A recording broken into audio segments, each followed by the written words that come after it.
Imagine you are walking down the aisle of your favorite premium grocery store. You pick up a beautiful, organic heirloom tomato. Above the display is a gorgeous hand-lettered chalkboard sign that tells you all about the local farm it came from. You feel good. You feel like you are supporting a small neighborhood market, but you aren't. You are standing inside a multi-billion-dollar corporate mega chain. Today, we are exposing one of the most brilliant psychological magic tricks in modern retail. We are going to look at how massive grocery empires use the ancient art of hand lettering, typography, and fake chalk to hack your brain, make you spend more money, and artificially manufacture a local soul. To understand why a massive corporate grocery store wants to look like a tiny rustic farm stand, we have to understand what happens to your brain when you look at a piece of fruit. For decades, the ultimate goal of the American supermarket was efficiency. In the 1950s and 60s, grocery chains wanted to look like absolute miracles of modern science. They used bright, blinding fluorescent lights, gleaming white linoleum floors, and row after row of perfectly printed, identical, mass-produced price tags. In the mid-20th century, a pristine, printed, plastic sign meant that the food was safe, hygienic, and affordable. Cleanliness was king. But over the last 20 years, consumer psychology has completely flipped. Today, we don't want our food to feel like it was created in a sterile corporate laboratory. We want our food to feel like it was pulled out of the dirt by a smiling farmer named Bob just 3 hours before we bought it. We want organic. We want artisanal. We want authenticity. But here is the multi-billion-dollar problem. How do you make a corporate supermarket with 500 locations across the country feel like a charming, independent neighborhood market?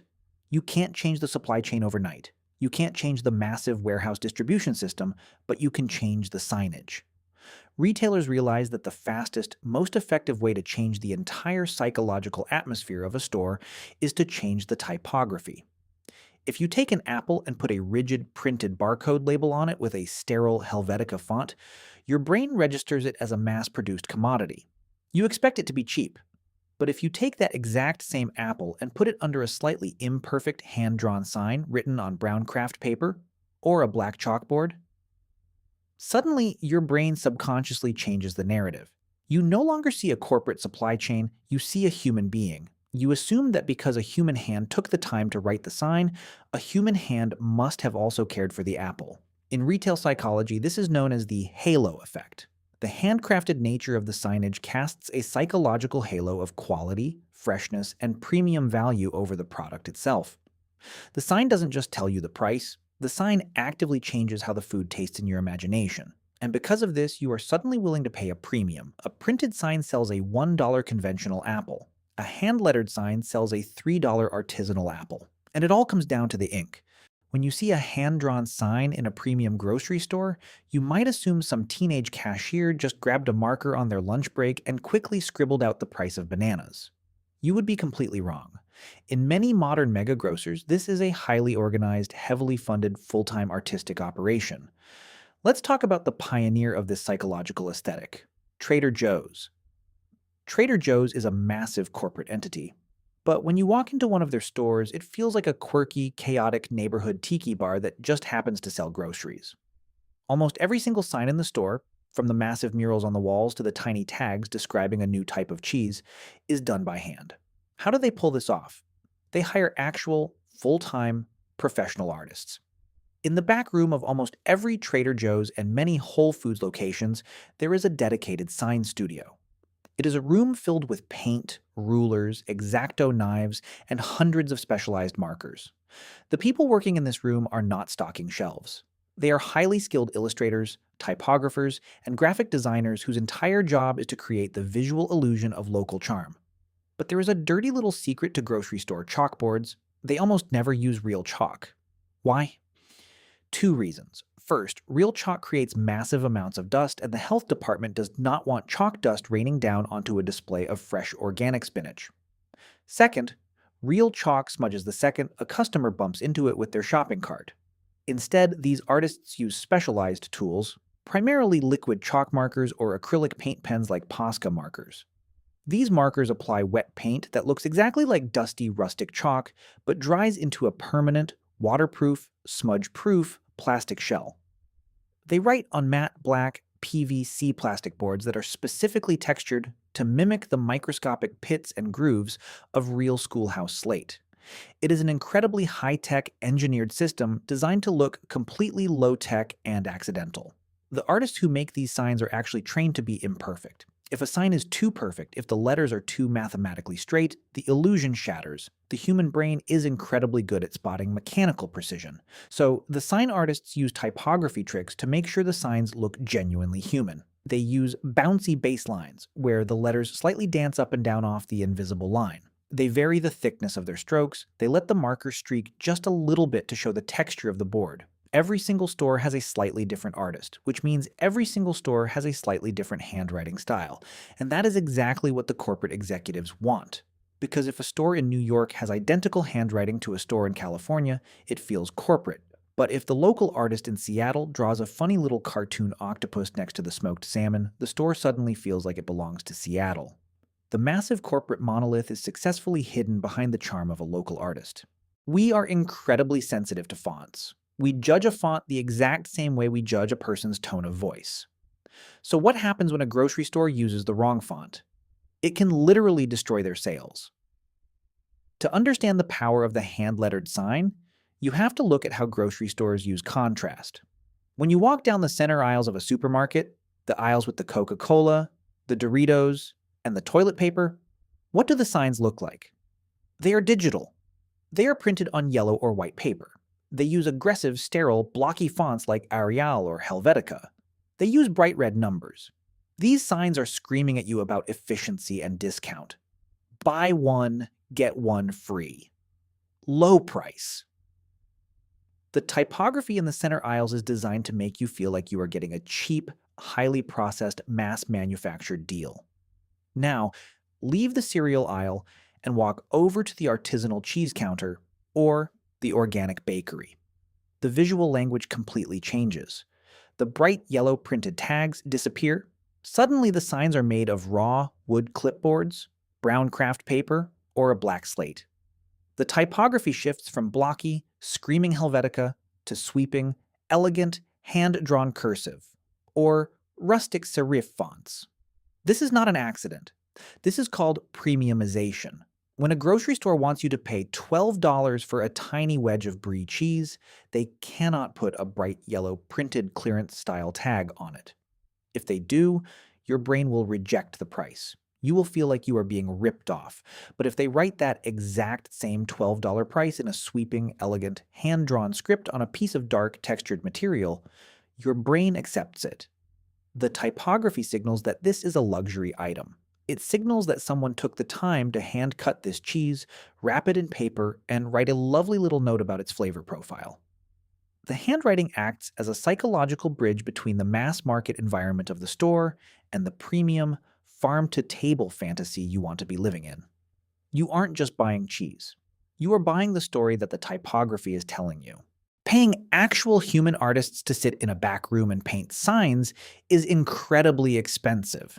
So, what do the mid-tier grocery chains do when they want that premium local aesthetic, but they don't want to pay an artist?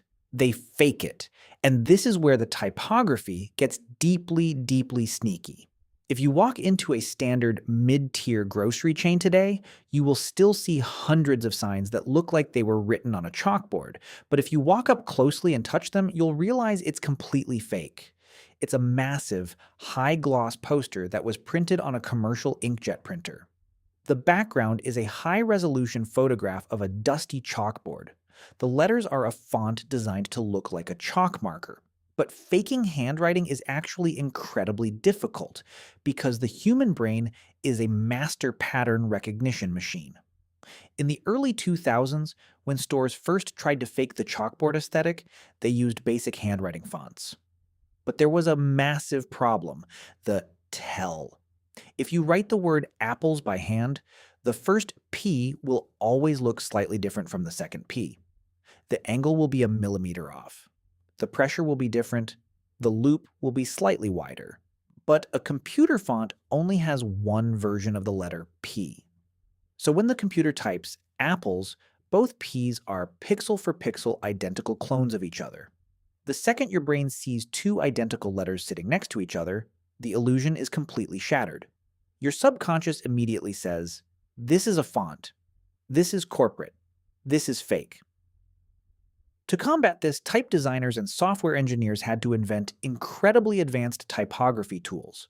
Today, the mega chains use custom, proprietary fonts programmed with something called contextual alternates. When a graphic designer at corporate headquarters types out a sign using these advanced fonts, the software has 6 or 7 different versions of every single letter. The computer analyzes the word and mathematically randomizes the letters.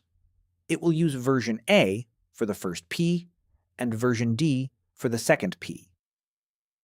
It will automatically adjust the kerning, the space between the letters, to make it look slightly sloppy. It will randomly raise some letters above the baseline and drop others below it. It is a multi-million-dollar software system designed to artificially generate human imperfection, and sometimes the corporate design team will even leave in intentional mistakes. In the typography and grammar world, there is a famous phenomenon known as the grocer's apostrophe. It is the incredibly common mistake of using an apostrophe to make a word plural, for example, writing apples instead of apples. For decades, grammar nerds have mocked grocery stores for this. But in the era of psychological retail design, some marketing teams actually view minor mistakes as an asset. A sign with a slightly crooked letter, a crossed-out word, or a slight grammatical quirk proves that a human being made it. It proves that there isn't a slick, soulless corporate marketing team behind the curtain, even when there absolutely is. The mistake is the marketing. It is not just the letters themselves that trick our brains. It is the physical material the sign is printed on. If you want to understand the hierarchy of a grocery store, you don't look at the food. You look at the substrates. In the signage industry, the physical material a sign is made out of is called the substrate. And in a grocery store, the substrate is a massive psychological trigger. Let's look at a standard mass-produced aisle, the cereal aisle. The shelves are metal. The product packaging is high-gloss cardboard and shiny plastic. The price tags are encased in rigid, glossy acrylic sleeves. Everything reflects light. Everything is smooth, sterile, and manufactured. But as you transition into the premium zones of the store, the organic produce, the fresh bakery, the wine section, the artisan coffee, the signage materials undergo a radical transformation. Suddenly, the glossy acrylic disappears. The store starts using substrates that absorb light rather than reflect it. You will see signs printed on raw, unbleached brown craft paper. You will see price tags clipped to small, real wood clipboards with metal hardware.